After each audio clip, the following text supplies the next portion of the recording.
Okay, gonna start painting up the Power Girl head. Now, when you look at Amanda Connor's artwork, she is pretty much bright yellow hair, and then it's got some, like, you know, darker yellow, almost tannish, brownish, you know, shading. So I'm gonna try to follow that look. So while I'm actually painting this up, I got two other Power Girl heads I'll be painting up too, so I can at least, like, paint them all out at once. But it's just, I'll be using the same paints for each head, so it's kind of uniform, but they'll be kind of blended differently compared to this one. Because, you know, the Power Girl mostly has, Amanda Connor mostly has, like, you know, they kind of shade here, they do a shade in there, and then they do a shade there, and it's mostly yellow. So I'm going to try to follow that with a little bit of my own little touch as I paint and blend and go from there. It is masked off now, it's ready to go. It is Silly Putty, your basic pink Silly Putty paint. Not paint, just Silly Putty. You can get it at a toy store. You can, you know, you could order from the Crayola website. You could buy it in the eggs, or you could buy a 5-pound brick. I buy the 5-pound bricks because I do so much painting and masking that after it's all used up, I throw it away and I buy fresh stuff, because the more and more you paint with it, the more and more it gets caked up with paint particles. So you gotta, it gets to a point where sometimes you just gotta throw it away. So as the paints I'll be using is Liquitex Soft Body. Now, I've been messing around with these a lot lately, and what I do is you get the Soft Body, which is very soft paint. It's kind of like, you know, it's kind of like pasty, not really pasty, but like liquidy pasty, but you really need to thin it down. So I have a, you know, Liquitex airbrush medium, and then I buy these empty bottles from Garage Kits US Colors. They come with a marble in them, so you can put paint in there and you can mix it up and you can make your own color. So I love picking up those empty bottles. They're perfect, and this is what I'll be using.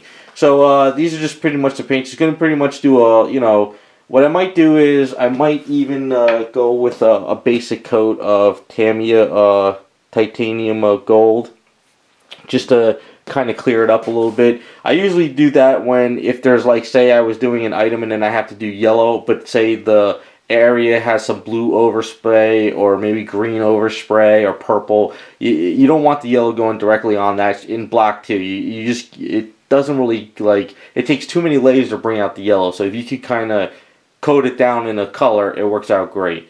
So this is what I'm going to be doing. I'll get set up and we'll start getting this hair done.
Okay, so I pretty much did the hair. I'm looking at it on the other screen, and the way Amanda Connor, at least her coloring, you can kind of see that these areas are darker, and then it's a little bit lighter, and then I did some little bit of a yellowish white highlights on the hair, just a little bit, just to make it pop a little more. And of course, you know, I did my little take on it, but that's kind of like how Amanda Connor has it drawn and colored. So at this stage, just for my own little preference, what I want to do is I want to a little too white up around these areas, so I kind of want to tone them down, but I want to give it more of a little bit of a pop, of course. So what I like to do is take some Auto Air metallic gold and kind of just mist it around, just to give it a little bit more of that. The way the comic is drawn, it's got like the highlights up around these areas, and doing it with the color, you kind of force it, but with some kind of a pearl, you can get it out a little bit more when you're turning your head and the statues in different you know, lights, whether it's in a display case or it's out in the open. You can have a little more fun with it. So just a little bit misting, nothing too crazy, and it starts to show a little bit more.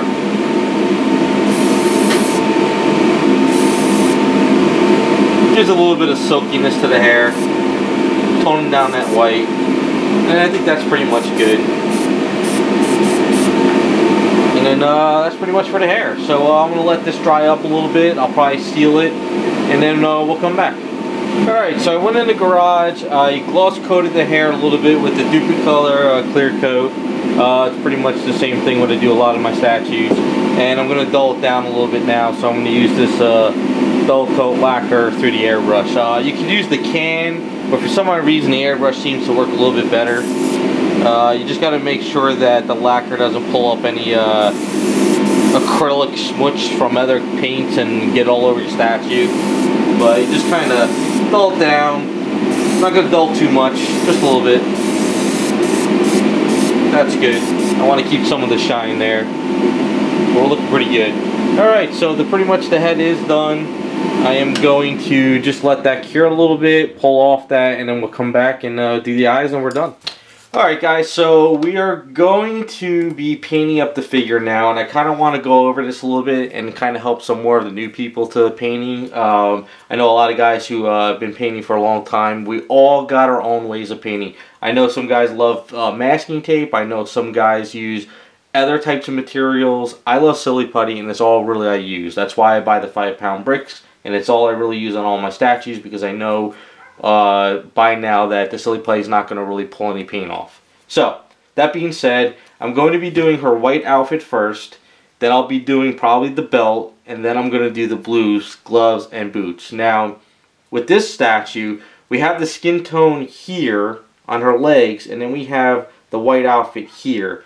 Now when you go to mask, at least when you mask with silly putty like what I do, is when you put the silly putty going around here like this, and then you start masking, you use your tool and you try to get your line. Sometimes even I make the mistake because the silly putty is so close to this skin color, and it's so hard to see where the line might be if in case I mess up.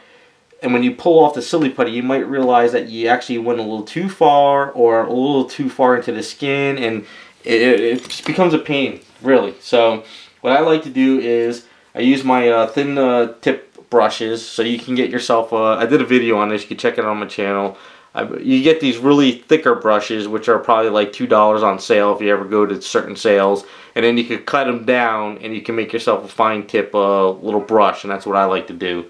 So what I'll be doing is I'll be taking this light gray, and what I'm going to do is I'm going to take the light gray, I'm going to go slowly, take my time, and then what I'll do is I'll do the whole trim of her outfit underneath her legs, and then I'll do the trim of her outfit around her boob window. And then that's going to help me actually, put the silly putty on and not mess up, because it gives me a guide. Two things why I do that. One, it gives me a guide, and two, it leaves room for error in case, I did take the silly putty and I pushed a little too far. There's still that blue in there where it's going to hit with the paint from the paintbrush. And I'm also going to be using this, well, it used to be called Enchanted Blue, but now I guess it's called Calidor Sky from Citadel Paints. I like these paints a lot. They're really good, but they're expensive. The reason why I like this color is because it's got kind of an interference like blue into it, so it really makes these blue on Power Girl pop a little bit without going crazy with pearls. So I like this color a lot. You just got to thin it down with some water when you put it through the airbrush. And what I'm going to do is I'm going to do the trim around her boots as well, because it's the same thing. So it's going to do the trim of the gray, trim of the boots, then I'm going to do the white of the outfit. Then what I might do after that is I'll probably just go ahead and get the red belt out of the way, because it'd be easier if I mess up, I could go back in and fix. And then after that's done, we're going to do the blue of the boots and the figure will be done. So I'll be doing gray trim, blue trim, paint up the outfit, then I'll be doing blue trim around the hair, finish the red belt, mask it all off, and then finish up with the blue. I like to think of my process, and this is kind of like, my thing is skin first, then outfit. That's the way I like to work. I know some people, they work by color, so they know if this color is going to be yellow, this color is going to be this color. They like to rather do that colors first and then do skins. I like to do all skin first, then outfit. Just how I like to work the superhero stuff.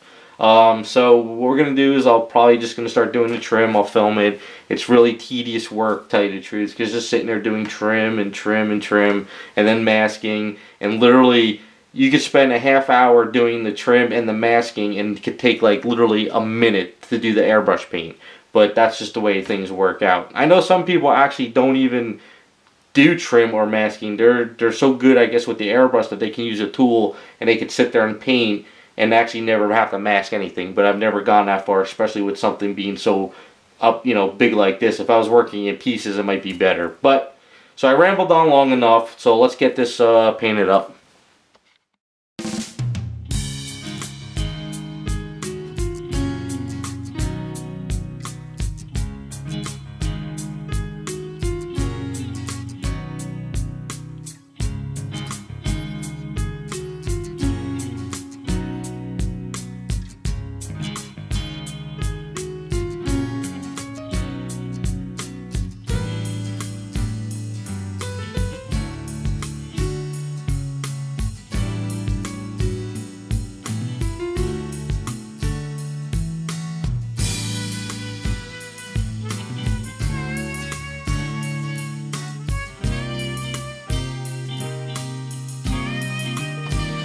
Alright, so as you can see, I did the trim. I may not see too much in the camera, but it gives you an idea of the trim around there and then the boob window.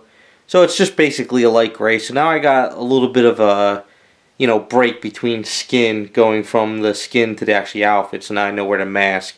And as you can see, I did the boot areas as well. I just did like a darker blue, almost like a blackish blue. It's just easier for, you know, trimming, so it gives that little bit of a shade in there. So what I'm going to do next is I'm going to go into the garage. I'm just going to kind of sand down a little bit around this area here, maybe a little bit up around here, just because this might be a little bit of rougher area. I'm going to fill in this area too for getting ready for the outfit, and just make sure that everything's smooth, because sometimes if you spray from here to here, this is all gray, but then the overspray over here gets a little rough. So you just want to make sure you kind of sand that down. I mean, you really don't have to go too crazy. You just take a little bit of a sandpaper and just make sure it's a little smooth out. There's some little areas that are rough. Actually, I probably won't even need to go in the garage. I can kind of show you here. You can kind of, just to kind of smooth it out just a little bit.